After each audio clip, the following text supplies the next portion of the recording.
Hi, welcome back to a new video.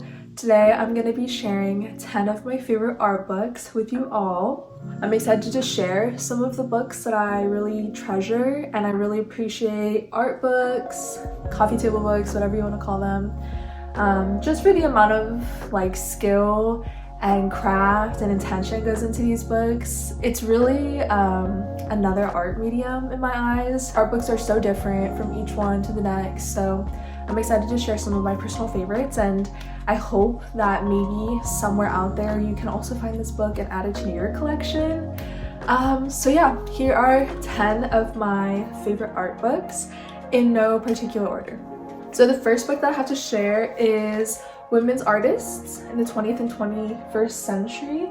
This is edited by Grosenick and it's published by Taschen. I got this at a secondhand bookstore for $9, and this is an incredible reference book, especially because I'm very interested in art history and particularly women's art history.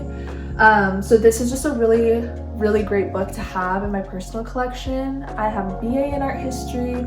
It's something I'm really passionate about. I'm gonna be an art teacher, so I thought this was just a great book to have, and I love each of the corresponding essays to each of the women artists that are featured in this book. It's just very well made and really well designed. The next book that I have to share is Frida Kahlo, The Camera Seduced. This is a really incredible photo book. The photographs in this book are just really high quality, and it's such a beautiful book. There are 2 beautiful essays in this book, and I just think that this is another book that's very well done, very well made, and I'm really happy to have it. Obviously, Frida Kahlo is one of the artists that I grew up kind of admiring for the first time. So yes, I love this book. It's great. I'm happy to have it.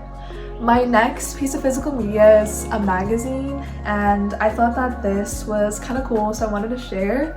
But I've had this issue of Interview magazine from October of 1999, and my birthday's in September, so I wish that this was the September edition, but this is amazing, and I got this at a thrift store for $13 a couple years ago, and it just has some incredible ads, and it's perfectly intact, which is so cool to be able to have. I really should put this in a plastic sleeve, but some of the photos are just so cool to look back on from this decade and this particular year. My next favorite piece of physical media is something kind of random. I don't know if this is too niche, but back in the 70s, there was, 70s and beyond. Unfortunately, they don't publish anymore, but this was a feminist independent publication company and zine magazine company called Heresies. And I found out about Heresies when I was still in my undergrad and doing a lot of research for some of the papers that I was writing in my art history classes. So this one in particular is the Latina issue, number 28 of Heresies, and I have it printed. I really should try to bind it. This is really special.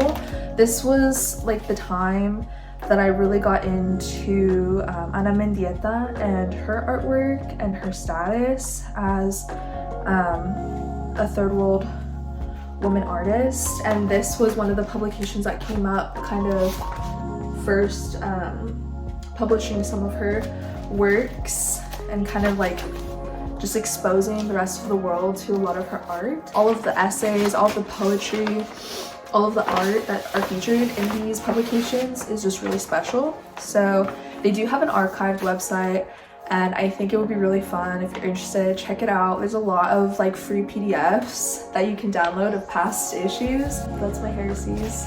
So my next book is Portrait of an Artist by Hugo Huerta Marin. I got this book secondhand.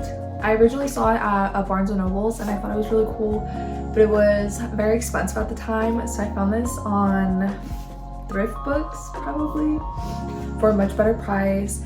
This is a really great book. Like I mentioned earlier, I am particularly interested in women's history and women's art and art history, so this book is another really cool reference book and just kind of easy reading, easy inspiration input book. So it's a collection of interviews and photographs of some really amazing women, and I think that the author of this book did a really great job at just kind of curating a group of really empowering and inspiring women artists. So shout out. My next favorite book is my rookie yearbook.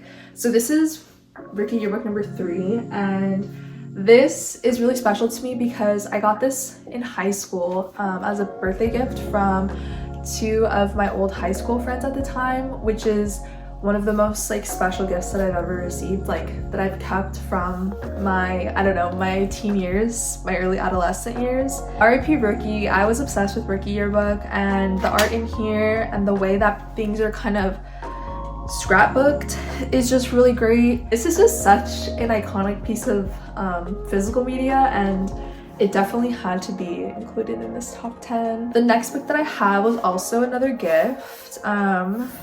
This is a hardback book about the art and life of Georgia O'Keeffe. This book is by Nan Goldin Castro. This is another really beautiful book, a lot of really great written essays about her artwork, a lot of really great photographs, plates of paintings. And Georgia O'Keeffe is definitely one of my favorite artists. This is a really great book. I am so happy to have it. This is such a special gift, and I just had to include it. Next book is something that I am very lucky to have. I got this at the San Francisco Art Book Fair 2 years ago from Aperture Publishers. This is The Ballad of Sexual Dependency by Nan Goldin. You can get this online pretty much, I think, anywhere, but I am really grateful for this book because of the circumstances when I bought it. It's just very special to me. Has a lot of memory associated to it, I suppose. Yeah, I just think it's really special, and I'm sure a lot of people are becoming more familiar with Nan Goldin, but if you are not, I recommend looking up her photography, look up her art, look up writings about her life and who she is as a person. So yeah, this is really cool. My next book is something that should come out no surprise, but I treated myself when I bought this book because it was not a cheap book. I will tell you that right now. But this is my Sofia Coppola archive from 1999 to 2023. This book, honestly, in my opinion, is definitely worth the price. And this is another thing that I just want to highlight, like the importance of the book design and the way that it's just made, the colors. I mean, it's a really great book, very beautiful book, aesthetically too. So I'm very happy to have this book. This book just has some really great photographs if you are particularly inspired by Sofia Coppola, as I am. So yes, I had to include this. This is published by Mac Books, if you're curious. The last book that I want to highlight is a book that definitely has a documentary associated to it, but this is my book that I have acquired by means I cannot disclose, but this is my Beautiful Losers exhibition catalog. It's hardback. This is really cool, and I have had this book for years now, honestly, and it has inspired a lot of my taste in art. It has some really awesome essays in here as well, and the artwork is just beautifully curated. So if you're a fan of like Mike Mills, Barry McGee, those kinds of like SF Mission Street artists, this is definitely the book for you. Even just skate culture.